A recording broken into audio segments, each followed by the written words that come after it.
그것은 한 헝가리 청년과의 교제였다. 그는 느샤텔로 살러 왔다가 내가 모띠에로 이사를 오니까 그도 몇 달 뒤에 느샤텔에서 모띠에로 옮겨왔다. 이 고장에서는 소텔은 남작으로 불리우고 있었는데 쥐리로부터의 소개장도 그 이름으로 되어 왔었다. 그는 키가 크고 잘생겼으며 쾌활한 얼굴에 상냥하고 유순하여 사교성이 있어 보였다. 그가 느샤텔로 온 것은 오로지 나 때문이었다. 그는 누구에게나 나와의 교제를 통해서 내 감화로 자기의 청년 시대를 단련하기 위한 것뿐이라고 말했고 나 자신에게도 납득을 시켰다. 그의 용모도 어조도 태도도 내가 보기에는 그의 말과 일치하는 것 같았다. 사랑스러운 점밖에는 아무것도 볼 수 없고 그토록 존경할 만한 동기로 나를 찾아온 청년을 돌려보낸다는 것은 아주 중대한 의미에 위배되는 것이라고 생각되었다. 나는 마음의 절반만을 바칠 수는 없다. 이윽고 그는 나의 우정과 신뢰를 온통 차지했다. 우리는 떨어질 수가 없게 되었다. 그는 나와 산책을 같이 하였고 그것에 취미도 갖게 되었다. 나는 그를 원수 경에게로 데리고 갔으며 경도 그를 무한히 사랑하였다. 그는 프랑스 말로 이야기를 못했기 때문에 내게 말할 때도 편지 쓸 때도 라틴 말만 사용했다. 나는 프랑스 말로 회답을 했다. 두 가지 언어를 혼용했어도 그것은 우리의 대화의 원활함이나 생기 있는 논조를 방해하지는 않았다. 그는 내게 자기 가족과 신상에 관한 것과 자기가 겪은 연애 사건과 내막을 잘 알고 있는 듯한 비엔나의 궁정에 대한 얘기들을 했다. 결국 우리가 2해 가까이 둘도 없이 친밀하게 지내는 동안에 나는 그에게서 어떠한 시련에도 견뎌나가는 조용한 성격, 성실하면서도 우아한 품성, 무척 깔끔한 몸가짐, 어떤 경우에서나 정중한 말씨, 요컨대 출생이 좋은 사람의 모든 특징을 볼 수 있었다. 이런 특징은 나로 하여금 그를 존경하게 만들었고 그를 내게 친근하게 하였다.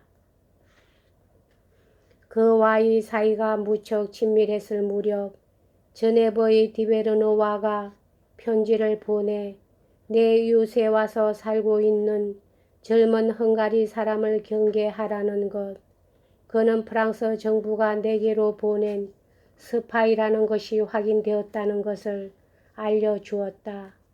전에도 내가 살고 있는 이 지방의 모든 사람들에게서 누가 나의 동정을 살피고 있으며 나를 프랑스의 영토로 유인하여 욕을 보이려고 하니 조심하라는 충고를 받은 일이 있었으므로 디베르너와의 충고는 그만큼 더 마음에 걸렸다.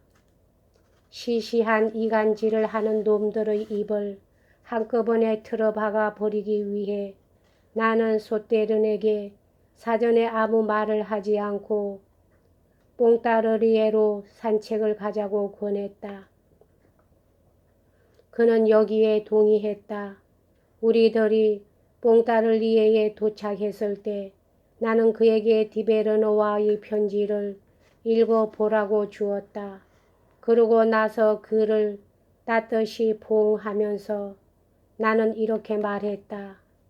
소떼른에게는 나의 신뢰의 증거를 보일 필요는 없다. 그러나 세상 사람들에겐 내가 사람을 믿을 줄을 알고 있으며 그것을 소떼른에게 보여주고 있다는 것을 보일 필요가 있다고 말했다. 이 포옹은 매우 다정한 것이었다.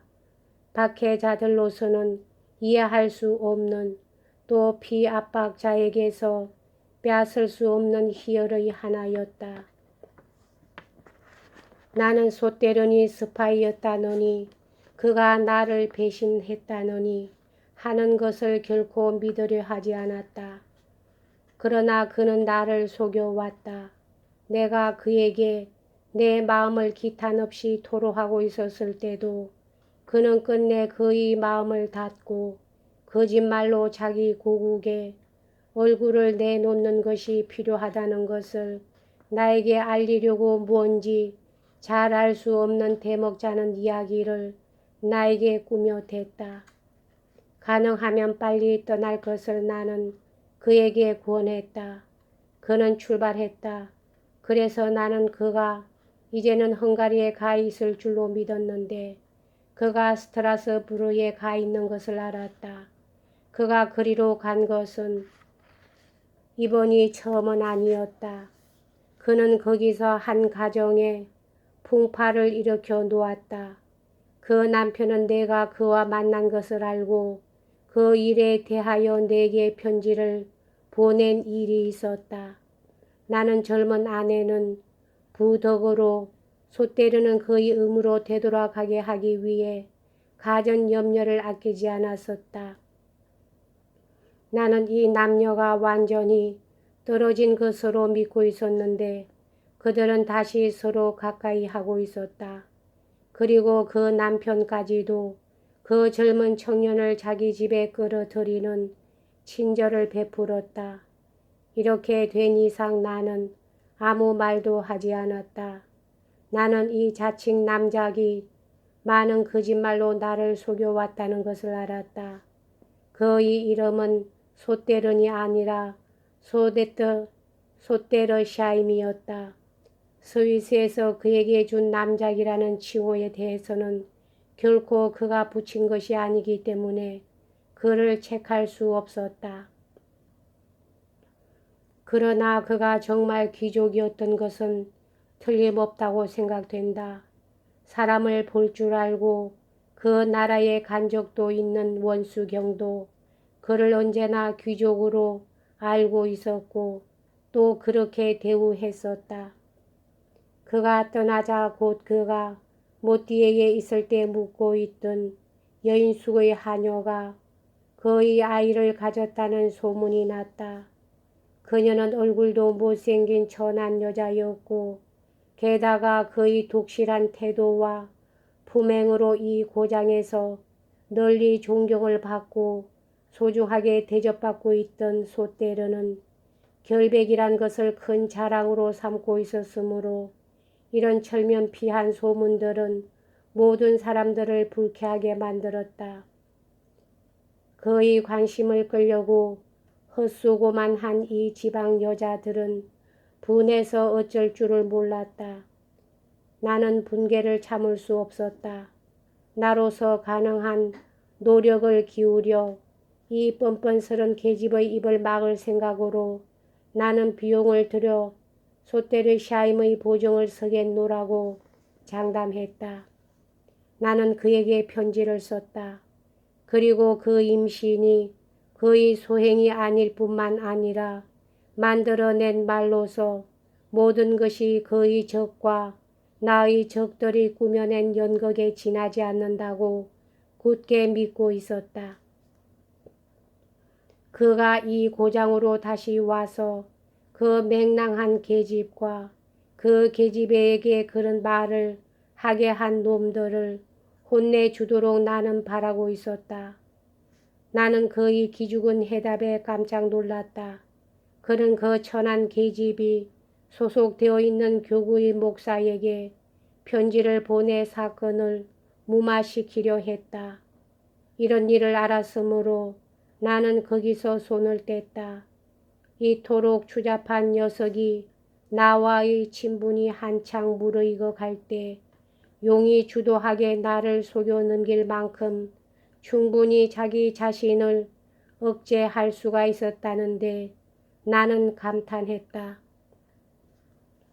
소떼르샤임은 행운을 구하러 스트라스부르에서 파리로 갔다.